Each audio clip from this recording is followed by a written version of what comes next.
Selamat pagi semua. Okay, minggu lepas kita sudah habiskan bahagian A iaitu bahagian objektif. Maka minggu ni kita akan teruskan dengan bahagian B yang melibatkan isi tempat kosong, padankan dan sebagainya. Okay, kita tengok soalan pertama. Tandakan tik untuk jawapan yang betul di dalam kotak kosong. Jadi ini ialah soalan dia. Kita akan tik answer di sini. Okay, cuba tengok tata tanda indeks yang pertama. Okay, dia adalah jenis kuasa. Di mana K ada dua kuasa. Satu di dalam kolom, satu di luar. So, apa yang kita perlu buat? Kita hanya perlu darabkan kuasa 3 darab negatif 2 untuk kena pastikan nilai kuasa untuk K. Jadi K kuasa berapa? Negatif 6. Okey. Untuk B pula, dia adalah indeks pendaraban. Okey, di mana dua asas adalah sama iaitu K. Jadi kita boleh combine dan kita akan buat apa terhadap kuasanya? Kalau darab, kuasanya kita akan tambah.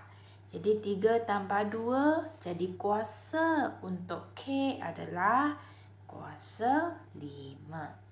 Okay, kita tengok soalan C pula. Okay, ini adalah indeks pecahan. So, K, dia mempunyai kuasa 2/3. So, kalau kita nak tukarkan kepada punca, ingat macam ini. Bahagian atas adalah kuasa, pengebut adalah punca. Jadi setelah kita susunkan kuasa dan punca, kita akan dapat inilah jawapan dia. Di mana punca kuasa 3 untuk K. Dan keseluruhannya kuasa 2. Untuk D pula, ini adalah apa? Kalau you perasan, dia mempunyai asas yang sama. Per itu, sebenarnya bermaksudnya bahagi. Jadi ini adalah indeks pembahagian. Kita boleh combinekan K. Kemudian kuasa dia kita boleh tolakkan. Jadi negatif 3 tolak 2, kita dapat negatif 5. Kita teruskan dengan nombor 2. Padankan operasi matematik berikut kepada jawapan yang betul.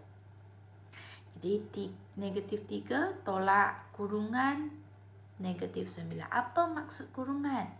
Kurungan maksudnya darab. Jadi negatif darab negatif, kita akan dapat apa? Kita akan dapat tambah. Jadi ini dua operasi itu kita kena settlekan dulu. Negatif darab negatif dapat positif.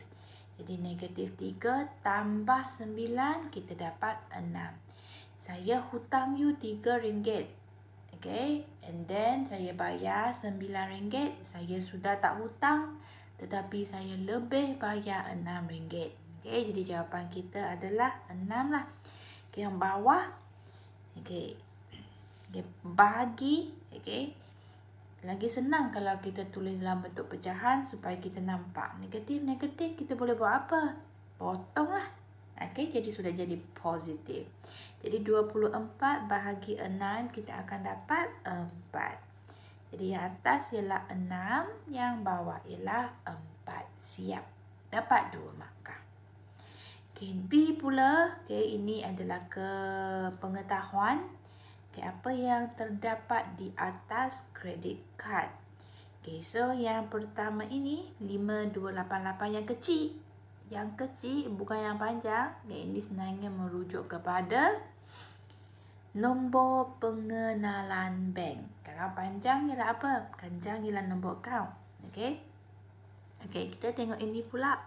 Mastercard. Ini ialah apa? Ini ialah brand mark, tanda jenama. Kita tengok nombor 3 pula. Ini adalah ketaksamaan linear. Kita perlu selesaikan. So dia basically sama dengan persamaan linear saja. Cuma apa yang kita kena perhatikan, ada satu situasi anak panah dia akan berubah. Okey, situasi itu bukan. Okey. Kita tengok ini, okey, untuk dua latihan di sini, okey, kita tak payah tukar. Tapi saya akan tunjuk satu contoh bila kita kena tukar anak panah ketaksamaan itu. Okey, kita selesaikan dulu dua soalan ini. Soalan yang pertama, okey, kita nak cari nilai X kan? Okey, jadi X itu saya akan cuba hantar ke belakang. Sebab apa?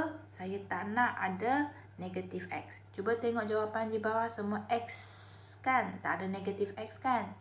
Jadi bila saya hantar ke belakang, dia akan terus jadi apa? X. Positif. Negatif ke belakang jadi positif. Jadi yang lain kita salin dulu. Salin dulu. Okay, X sudah jadi positif. Okay, kemudian 4 pula.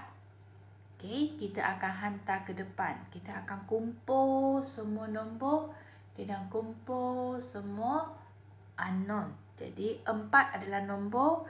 Okay, kita akan kumpul ke depan lah dalam kes ini. Jadi 6 ke depan, dia positif kan? Bila dia ke depan, dia akan jadi negatif 4. Jadi kita selesaikan ini dulu. 6 tolak 4 kita dapat 2. Okay, lebih besar daripada X.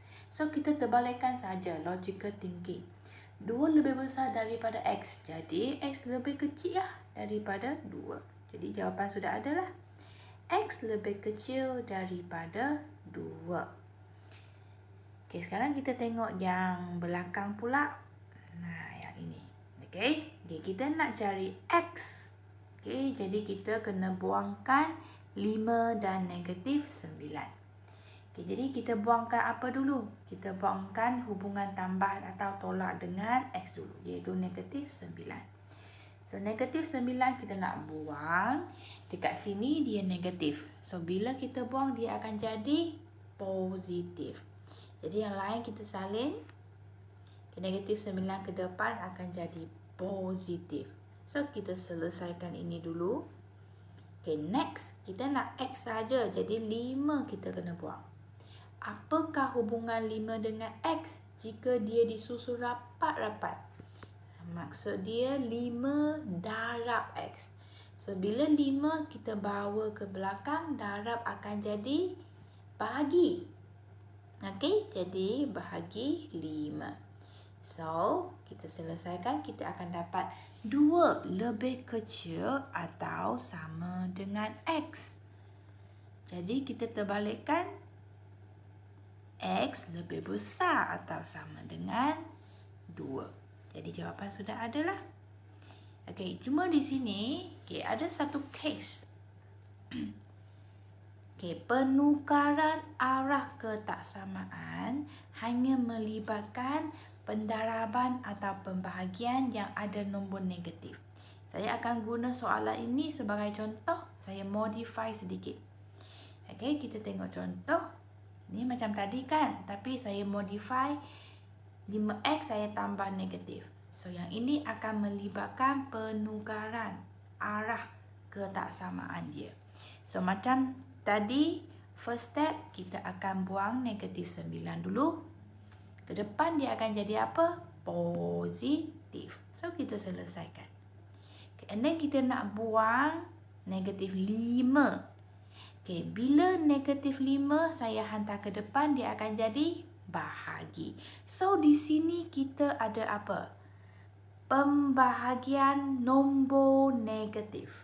Negatif 5 ialah nombor negatif. So, jika kita melibatkan pembahagian atau pendaraban, di sini kita melibatkan pembahagian. Jadi, cuba tengok arah ketaksamaan ini. Lebih kecil atau sama, sekarang sudah jadi lebih besar atau sama. Mesti tukar anak panah. Barulah kita bahagi negatif 5. So, kita selesaikan. Kita akan dapat 2 lebih besar atau sama dengan X. Okay, itu sahaja. Kes ini sahaja. Okay, yang melibatkan pendaraban atau pembahagian nombor negatif, baru dia akan bertukar anak panah. Kemudian kita cari jawapan. Logical thinking. 2 lebih besar atau sama dengan X. Jadi X lebih kecil atau sama dengan 2. Okay, kita tengok B pula. B ini ialah apa? Ini ialah fungsi. Okay. Kita tengok dulu sedikit nota.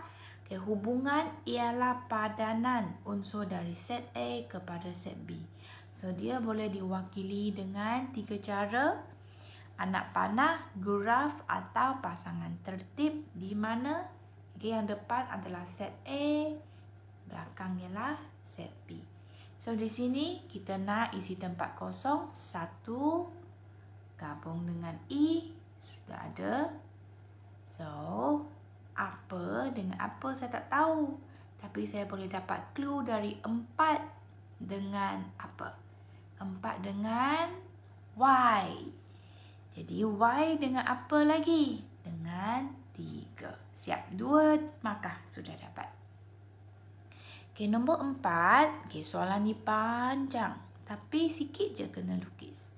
Okay, dia kata Ahmad dan rakan-rakannya menjalan uji kaji. Mengkaji hubungan di antara tekanan isi padu dalam isi padu gas dalam bekas tertutup. So, hubungan itu dengan formula P sama dengan 150 per V. So, dia dapat data ini. Tapi data ini kan, ini ialah eksperimen dia kot. Okay, sepatutnya kalau ikut formula yang betul-betul, okay, ini dia sudah bundarkan.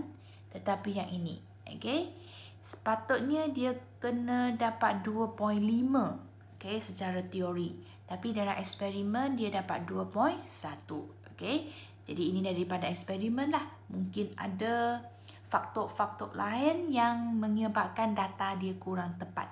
Sama juga dengan jika isi padu 70, sepatutnya ikut teori ialah 2.1. Tapi dia dapat 1.9. Kita apa? Dia tak ganggu kita jawab soalan sebab dia hanya minta kita lengkapkan graf saja. Okay, dia bagi kita point. Okay, untuk setiap isi padu ini. Okay, ini 10 pada paksi X, 15 pada paksi Y akan jadi 1 titik. So, ini 1 titik, 2 titik, 3 titik, 4 titik, 5 titik, 6 titik, 7 titik. Dia nak kita lengkapkan titik ke-5. So, okay, inilah yang kita perlu lengkapkan. Sini semua sudah siap. Kita nak lengkapkan titik ke-5. Jadi ke-5 adalah 50 pada paksi X dan 3 pada paksi Y. Jadi pada paksi X 50, pada paksi Y 3 di antara 4 dengan 2. So, titik ini kita akan guna cross untuk plotkan. Kemudian kita sambung dengan guna freehand. Okey, jadi itulah. Okey, graf kita sudah dapat 2 markah. So, markah pertama saya nak nampak, okey, you boleh plot dengan tepat. Yang kedua, you boleh freehand lukis dengan lancar. Okey, yang B pula, okey, kita akan tengok statistik. Okey, soalan yang basic. Apa maksud ini? Jadual 4B menunjukkan markah yang diperoleh sekumpulan 20 orang pelajar dalam suatu kajian. Jadi, ada 6 markah, 7. Ada 2 orang dapat 6 markah. Ada 3 orang dapat 7 markah.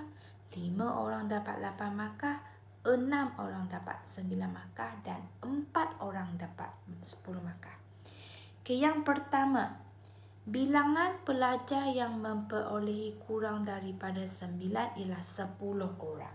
Betul tak? Mana markah yang kurang daripada 9? 6, 7 dan 8 markah. So, jumlah pelajar adalah 2 orang, 3 orang dan 5 orang. Ya, betul. Jadi, 10 orang yang kurang daripada 9 markah. Okay, yang B, mood. Mood ialah apa? Mood ialah, okay, data yang mempunyai kekerapan paling tinggi. Jadi, kita kena cari dulu pada kekerapan. Mana yang mempunyai nilai tertinggi? 6. Jadi itu ialah kekerapan. Kita nak cari data dia. Data dia kita kena tengok markah. Jadi paling ramai orang yang mendapat 9 markah. Jadi 9 itulah mood kita. So ini adalah palsu. Okey. Kita tengok nombor 5. Okey, ini adalah pengetahuan tentang kad kredit. Okey, kalau kelebihan kita tik.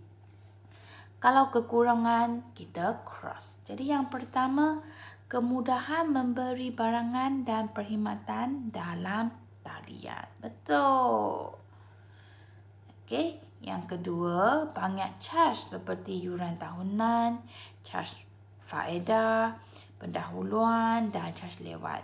Ya, salah. Okey, ini adalah kekurangan. Yang ketiga, overspending. Kita tak nampak cash money tu. Kita akan terus belanja saja. Apatah lagi kalau you ada banyak credit card. Overspending. Jadi itu adalah kekurangan. Yang terakhir, tak perlu kita bawa cash money yang banyak. Okay, nampak ni tak? Credit card steady je, comel je. Satu kad dah cukup. Okay, jadi itu adalah kelebihan credit card. Okay, jadi senang saja untuk hari ini. Tak payah salin soalan. Tapi jawab soalan dengan menunjukkan jalan kerja. Okay, dan tunjukkan jawapan yang tepat saja. Jadi snap gambar. Sekurang-kurangnya saya nak tengok jalan kerja nombor 3 dan nombor 5. Okay, saya nak semak. Jadi itu sahaja untuk hari ini. Sekian, terima kasih.